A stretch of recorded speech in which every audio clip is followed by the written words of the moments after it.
What's good, everybody? Welcome back to another session where we talk and then tie a fly. Today we're super lucky. We have Mr. Mike Myers with the Cutthroat chapter of Trout Unlimited here. Mike, welcome to the show, brother. It's really exciting to have you. I really appreciate you taking some time and hanging out with us today to not only tie a bug, but to dig into your fly tying journey. It's been really cool this month. We've sat down with several different folks, a guide, well, two different guides, a young kid who ties flies, and it's been neat to see all of these different stories and narratives that people have as to why they got into fly tying and how their journey started and what they love and what they've kind of like maybe laser focused in on. So I'm stoked, like I said. Let's jump right in. I do have several questions. Hopefully none of them are weird. They're kind of, one of them's pretty nerdy, but you know, being a nerd, I like my nerdy stuff. I'm a nerd too, so I'm into it. Cool. What got you into tying flies? So it probably is more related to what got me into fly fishing. I remember my dad was always a big deal about the outdoors, made it part of the family. We had one of those old camping or Coleman tents, the canvas ones that take like 3 people to set up. And oh, heck yeah. Yeah, they were all that kind of stuff. And we started that when I was young, but we were up at a reservoir. He was good at lake fishing, and I wandered around because I was kind of antsy and found the outlet. And there were cutthroats just stacked up. There was a pod of them hanging out in there. And of course I'm throwing my lures, spinning lures, and or a fly on a bobber. Yeah. And I'm not getting anything, right? And I'm like, there's got to be a better way. There's a way. Yeah, exactly. So that started the fly fishing. I got my family into fly fishing, and then it just sort of evolved into what else can I do when we're not fishing. I think I was 10, 11 when my dad signed me up for a fly tying course at the Boulder Rec Center. And that's been the addiction ever since. You know, some breaks for college and that sort of thing. But yeah, I say I've been tying for around 30 years. Oh my goodness, that's awesome. Yeah. So 30 years, wow. What do you think has been the hardest thing for you to master or feel like you've just really nailed it down when it comes to tying flies? I think probably a few things over that time. My most recent thing that I'm still not mastering and I'm trying to are the comparadun wings. You know, the deer hair kind of scares me a little. Yeah. I haven't gotten into that much. And watching some of these folks, create artistry. There was one guy at the fly fishing show who carves like the little baby Yoda, and stuff like that. So with deer hair. Yeah, that's crazy. Yeah, exactly. So that, but I think for me the most difficult thing, and then the most rewarding to once I kind of nail it is proportions and consistency. That's what the other guy said the other day. It was all about proportions and figuring out, he wanted the bug to look a certain way. Yeah. And I think that's, a ton of our viewers are so dedicated to tying it the exact way it needs to be.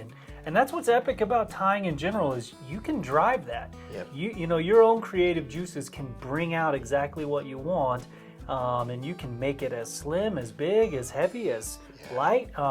It's really, really, really cool. And I think that's kind of like why, March is such a great month for AvidMax is we're all about letting everyone know, like, fly tying is not this, like, niche little thing that, that you don't need to know about. It could be this great opportunity for you to extend your fly fishing season, for you to learn about bugs and the entomology piece, but just get creative and like bring these things to life that you can go catch a wild fish with. Yeah. Which is really, really cool. Right, because it's super rewarding when that does happen. Oh my gosh, yes. Yeah, and if you think you get tunnel vision when you're fishing, it's the same with fly tying. So worse. It's a great way. Yeah, exactly. but it's a great way to kind of block out all that regular stuff that's bugging you all the time. Yeah, turn the noise off. Yep. Outside of your life and just zero in on what you're trying to create. Yeah. That's super cool. Yeah. What do you think has been the biggest thing that you've learned about fly fishing from fly tying? Or it doesn't have to be that way. It could flip-flop the other way if you'd like, but if there is something that you'd like to share. I think I guess probably that's kind of a complicated question for me. Yeah. I can't come up with a great. That one's my nerdy one. Yeah, that's in the weeds. Yeah, I think my most recent example of that is I've been going down this CDC rabbit hole and discovering that how much a CDC collar can help keep the fly in place when the wind is blowing my leader around and trying to rip it out of the water. Yeah. Is probably the biggest connection between the two, fly tying and fly fishing, and how something like a mop fly, I know that's kind of illegal to talk about, but I love mop flies. I know. They're fun. I'm trying to figure them out right now, but the amount of friction and weight that they add, keeps that thing locked in. When I was up on Sunday in Deckers, kind of my home water, it was pretty windy, probably some 20-mile-an-hour gusts every so often, and having the CDC hackle on this fly helped it stay put, and I was able to have a decent day. I hooked a few fish, Nice. which was nice. Yeah, I feel pretty good when that happens at Deckers. For sure. Tricking fish there is, Yeah. that's a tough one. Yeah. That's really cool to think, and I don't think, I've tied a little bit of flies in general, very few amount of bugs with CDC. I'm a little nervous to that whole getting it spun on there, right? But I would have never thought that such a delicate feather would help keep a bug down in the zone longer, just because of the friction that it's causing and that air bubble shape or whatever that maybe it's introducing, as it's flowing. Yeah.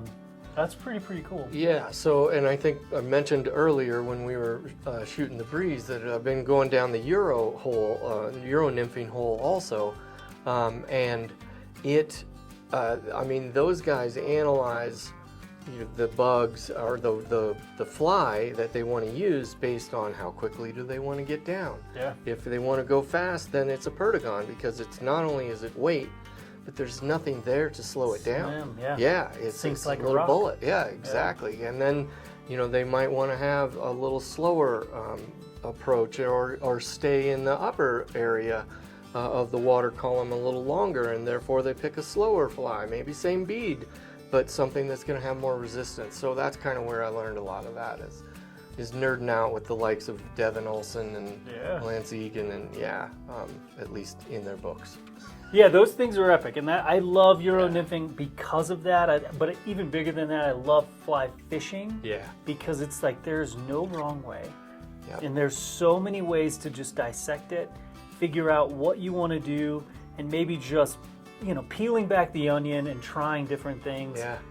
Because it's, like I said, it's not cut and dry. No. And there's so much going on. I'm sure that's why a ton of us love it, because it's such this really great way, like we talked about, cut down the noise. You get laser focused on the water. You're thinking about the fish. You're thinking about what part of the water do you want to be fishing in, and how do you chop that apart and then dial it in and be there right where you want the bugs to go. So And I think all of it's transferable, right? You can drop a Perdigon off an indicator and still have wonderful success. So you can mix and mash, and then it's all situational, right? And it's every piece of water you could re-rig entirely. Yeah. And so you can. That's where the nerd comes out, right? And you can make it as detailed and as complicated as you want, or you can fish with the purple fly all day long. I right? do like purple bugs. Yeah. They work. They do. They work. Do. It's good stuff for sure. And sometimes making it more simple is the answer. Yep. Yeah, because I fail at that many times. I get in my head and get stuck. Wrap way too much stuff on there, right? Exactly. Yeah, I do that a lot. Yeah. So you're here from the Cutthroat chapter of Trout Unlimited. Super exciting. Maybe bring us into, you guys' home water and maybe something that's going on this year that you can share with the local listeners and maybe they can get involved, or maybe inspire some folks to go, well, heck, I want to get involved in my local chapter, and maybe they're doing very similar things. I had no idea for the longest time, how it's kind of chopped up. And so maybe tell us about the Cutthroat's home water, and just what does that look like? So, maybe all the other weirdos like me that didn't know how it's chopped up. The chopped up being the river? Yeah, your home waters, I guess? Yeah, sorry. Yeah, no, that's okay. So I do think most every chapter. So as a grander picture, Trout Unlimited is national. It was an organization, I believe, started in Michigan in 1959, I think, by some fishermen that wanted to preserve their, pastime. And the great thing is, indirectly, as one of the sayings goes, is we're all downstream, right? And so protecting the water protects the environment, which protects everyone. So it's all part of a bigger picture. One of the other things I love about Trout Unlimited in general is that it's about compromise. It's not my way or the highway kind of thing. They bring all the interested parties and important parties to the table and find a decision or a compromise, a solution that benefits everyone. It's been really great to experience. I've been a part of it since 2008. And before that, I was just paid my dues, to support it. But I never really got involved until back then. So then to narrow down, then each region, depending on where you live, has a chapter, right? A local chapter, or maybe the state. Like we have Colorado Trout Unlimited, which does a lot more of the legal intervening and that kind of thing on a state level, and then the chapters are boots on the ground, really just about everywhere. And so for us, the home water is the South Platte. Primarily, we support the Cheeseman Canyon area. I think that's what most folks is their favorite water.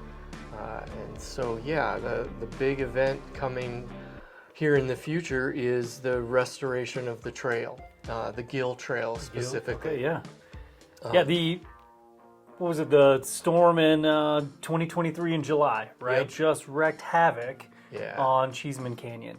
And so it's really awesome to know that there is a boots on the ground Trout Unlimited, like, hey, our focus is going to be restoring this place and making sure it's what it should be and making sure the fishery is as good as it possibly can. How's that going? It's good, honestly. So we had a couple members of the chapter who were on a guided trip with Pat Dorsey during that event and witnessed it firsthand. Yeah, exactly, and saw I think the scientific term is the alluvial fan that sprayed out into and almost choked the river at some points. I think one point it was like 2/3 covered one area. There was a lot of damage, and a lot of that is still moving downriver. What they have done so far is gotten all the power heads together, agreed on, and they've actually started this evaluation prior to the event because they already realized the social trails were just going haywire. I think.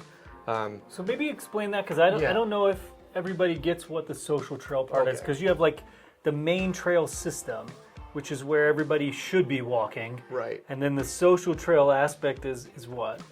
is the shortcuts. Okay. You know, and as the saying goes, shortcutting causes erosion, right? So when you see that hole and you bail off of the main trail, which cuts across the terrain, and now you go straight down, well, now there's a path for water. And pretty soon it's a ravine, you know, and pushing all that sediment into the river, which we don't want. So the zigzag is better, and right now I think the trail from the Gill trailhead all the way up to the dam is around 4 miles. There's 11 or more miles of social trails, so considerably more, right? And so what the project would do is not, you know, I don't want to scare anybody. It's not going to, you know, prevent access.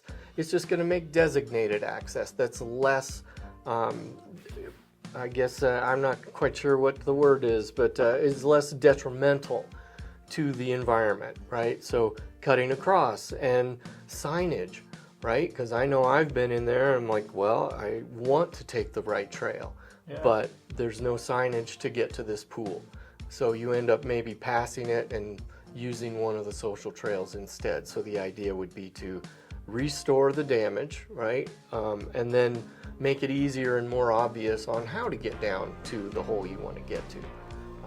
And they've already secured, I think, $50,000 worth of funding through grants, and there'll be more, but a lot of it, because if you've been there, you know, it's kind of remote, is handwork. Right? So they're not going to move a lot of machinery in there. So it's going to take quite a few volunteers. So that's a really good pivoting point, right? Like everybody that's local, and if you fish Deckers and you fish Cheeseman Canyon and you love that area, getting involved with you guys is a super smart move, because I mean, it protects the fishery that you probably fish at 2 or 3 times a month. Or more. I mean, I know I've seen the same truck out there probably every day of the week when I was filming stuff. So, yeah, find a way to get involved. What's the easiest way for folks to get involved with the Cutthroat chapter? So with the Cutthroat chapter is we have a website, cutthroatctu.org, where you can go and you can check on, we have a nice events calendar up there that's up to date. But you can also click on a join link, which will take you to the TU site, and you can sign up and be a member of Trout Unlimited. We also have monthly meetings, except for August, which is a picnic, and then the holiday one is usually the third Tuesday. So sorry, they're the third Tuesday of every month. Yeah, I was gonna say I'll put the link in there to you guys' website so people can get to it. Yeah.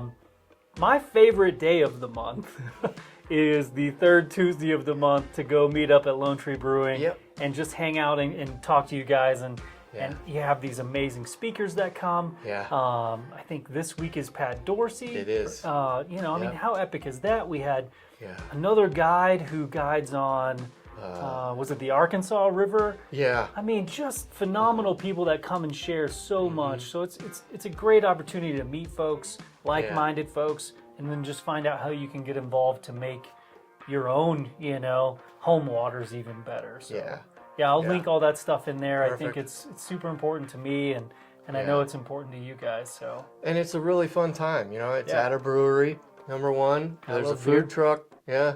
I love food, you know, and then you get to talk about fishing. Yeah, what's not to love? Exactly. It's like the best of all the worlds, Yeah, exactly. Perfect. Yeah, and then we have some other, I think we're doing an event here in April on Bear Creek, where we do some plantings.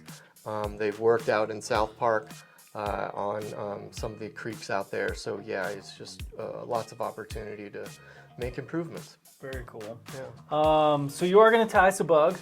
What are you going to tie? So as I mentioned, I've been going down the Euro-nymphing rabbit hole lately, and I'm a big fan of Lance Egan and Devin Olson flies. So one of my favorites is the Silver Bullet Baetis. Mouthful. Yeah, I know. I'm having trouble with it. Thank you. That one's a tough one. Yeah, from Lance Egan. It's a really simple, but so far it's been really effective fly.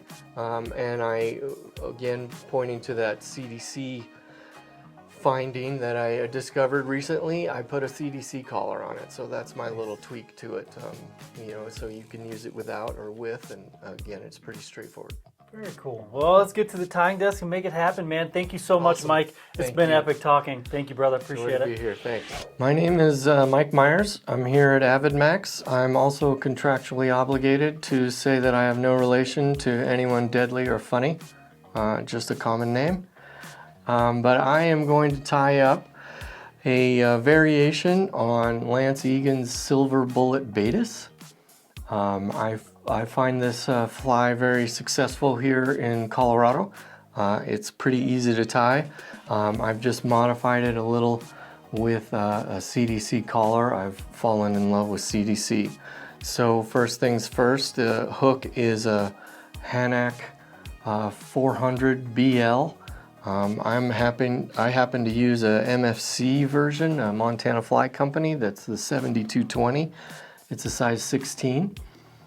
The bead is a silver slotted, size 2.8. I think the original pattern calls for, our recipe calls for 3.0, but I find everything in 2.8, so I'm using that. Again, I'm using the Montana Fly Company bead. I find the slot is super thin. You'll see when we get it on the hook, so I don't have to build up a huge dam for it. You could put lead wire on here if you want. I do not. Like the thin to win is my mantra as of late. Thread is a, I'm using the Nano silk. This one is, I believe, the 12-aught, and it's in olive, so plain old olive. I'm using Coq de Leon for the tail in, this is medium Pardo, just like all the variegation on there. And then also for the ribbing then is the ultra wire in Sculpin. This one happens to be small. It's whatever's kind of related to the, or that makes sense for the body of the fly. The collar is Ice Dub Peacock Black, and then I'm using some Fulling Mill Premium CDC in the natural gray color for the CDC collar. And then finally, the which is a little bit out of order, but the Solarez Bone Dry is the UV material we will use to cover the fly with. So let's get cracking. And I don't know if you can see, not with my fingers there, but how thin that slot is. It's barely the hook shank width, which is super for keeping it in place. So I'm going to flip it over because it's a little easier to keep it in the right spot. I also have a little water over here to wet my fingers because this Nano silk is so slick it's hard to start. And if I wet my fingers, I can keep it in place. And you can see pretty quickly, with just a couple wraps, it got jammed up there and it's not interested in moving around. So first step, I'm going to wrap all the way back to the really kind of where the bend begins, or a lot of times you'd say where the barb would be. And then my CDL. Strip off some of these. Yeah, just even up the tips on here. Pull off a bunch. I usually use around, I don't know, so maybe 12 fibers, depending on the size. This is probably about 10 or 15. I'll match it up to about where I want it.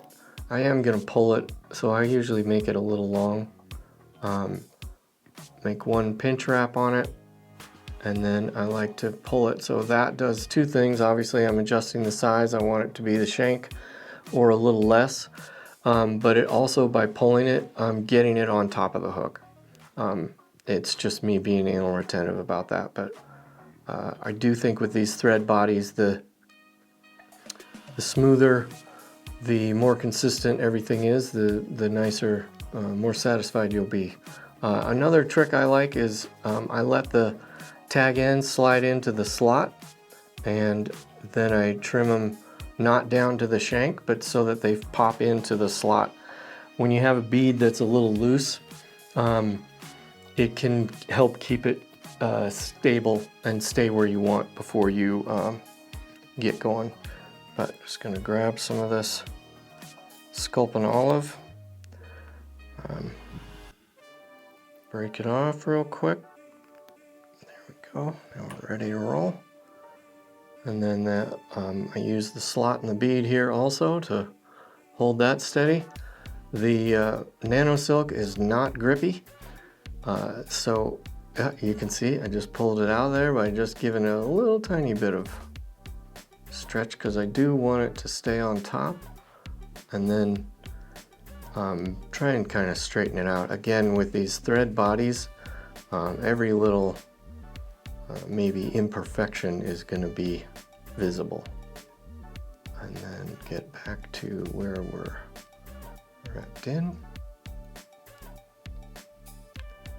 And then since I've made pretty good touching wraps all the way back there, I don't have to be too particular about those touching wraps on the way from back up. I'm also tying with a Dynaking rotary vise, so I'm going to use that feature. I'm going to tie that off. See if we can, yep, perfect. Just threw a half hitch in there. And then the great thing is now I just have to hold one little thing. I don't have to move a whole lot. I'm not transferring hands, so it makes this ribbing really consistent. And if I didn't mention before, which I know I did, I'm a little anal retentive, so that matters to me. Wrap it a few times. Helicopter that bad boy off. And then the next step is going to be UV. We want just a little bit on here. Got some, again, that Solarez Bone Dry. And I'm just going to apply. You can go kind of heavy on it and then take some off, which we'll do, but this brush is awesome. Because what I want to do is be able to see the peaks and valleys of that. It's mostly personal preference, again, or not again, but I think if you're fishing to fish that are looking, you know, and critiquing you for having too much resin on, then you might be in trouble. But so I just use the edge of a paper towel to dab a little bit of that off. And then hit it with the light. This battery might be a little weak, but it doesn't take much because we don't have much on there. All right, touch that off. Now I'm gonna, with this ice dub, the synthetic ice dub, I find using the wax, I use the Overton's Wonder Wax. Stuff lasts forever. And I'm just going to put a little bit on. That's frankly probably a little heavier than I would normally do, but I'm going to let it roll. And I'm not necessarily, you know, I don't mind it button up against the bead, but it doesn't have to either, because we're going to prepare a CDC feather. So finding one, a bunch of extra came off. The great feature about CDC, let's see if you can see how not only does it have fibers coming off of the stem, but each fiber has fibers coming off of it. That's what makes it so great. Plus it's really supple and therefore provides a lot of action. But each one of those little fibers catches quite a bit of air, and it can, you know, create a little bit of that silver air bubble, a little flash. I'm also using this Hareline feather prepper. but you can do whatever your folding tool is, and I wish there was a way to pull it up there. I'll show you. So I have, that's hard to see, but maybe you can see it this way, where I put everything perpendicular, and then I'm going to grab the tip and the stem and slip it into one of the slots that's about the right length so my fingers can still make it, and I end up with that. So it pushed everything up, and then I take an appropriate clip. These are from Mark Pettigene, but really I know Stonefo makes clips, and I think there's a few others, and grab this stuff, and so now I end up with all of it here. I like to use a longer pair of scissors that will give me one clean cut. It's not necessary, but there we go. So it's nice and neat little tie off there. So that's prepped, I'm ready. I'm gonna put that down, and now I'm gonna make the, I'm gonna split the thread to make a dubbing loop, as it were, but without a loop. So this is pretty nice because you don't have to have all the extra thread. So I'll back that up a little. What I'm doing is uncording it. So I'll spin it counterclockwise, and it's hard to see here, but I can also use this. Do you see how it flattens out there? And that's what I'm looking for. And I'll uncord it as long as it remains pretty flat. And then, boy, let's see if we can get this on camera. So then you push the needle up and you can see it split. I twist it 90 degrees, that way it falls down onto that flat part. And I slide down to where I can get my finger in there. So now I have a split thread. Take this guy, I push him up here. A lot of times I'll use my finger to kind of steady it. I've had too much coffee today, so I'm a little bit shaky, but ooh. And then, yeah, I'm struggling. Okay, take a breath. There we go. And now we're in. And you can move it up there if you want. Thankfully this Nano silk is so skinny I don't really have to. You can also spread it out a little. You can see and the other thing too is you can move it this way and that way, depending on how long you want the fibers to hang off the back. So then the trick here is, and you won't be able to see a lot of it, but we'll spin it and you can see how it starts to split the whole flat bunch we had, and basically creates a little rope with it. Turn it down, and then from here I'm gonna make sure everything is loose, because sometimes they'll get wrapped around with the others, and you know, if you've ever bought CDC, it's very valuable. And then the next trick or step is we're just going to be wrapping it. But I do like to get my fingers just a little bit wet. I use a little piece of water here. My wife was in textiles for a long time, and she tells me about the coatings on everything, so I try not to use my tongue as much as I can. A lot of times it's a lot easier. And then just fold it back. It's going to change direction, so you don't have to get the whole thing folded back. And then start wrapping. And then with each wrap, I'm going to pull back a little. And you're going to lose a few, but you want to get the main part of it there. And if you end up with it's thick enough for you, you can pull them out of that thread. You know, with a dubbing loop itself, you can cut it off.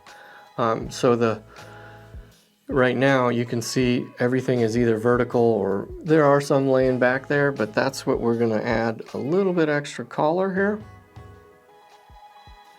Just a tiny bit. I only really want to make about a wrap, maybe two.